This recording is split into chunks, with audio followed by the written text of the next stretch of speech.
वो काफी सालों से यहाँ पर रह रही थी और इतने सालों से यहाँ पर रहते हुए भी वो इस माहौल की आदी नहीं हो सकी थी। ये माहौल, ये लोग, यहाँ पर वो जिस तरह की तर्ज़े जिंदगी गुजार रही थी, ये सब कुछ इसे नापसंद था। बल्कि अब तो इसे अपने आप से भी नफरत महसूस होने लगी थी, अपने वजूद से भी गिन आने लगी थी।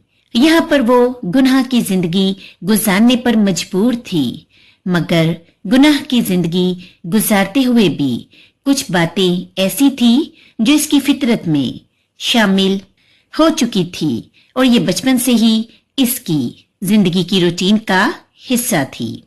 इसमें एक तो इसकी नमाज थी, दूसरा तिलावत कुरान पाक थी।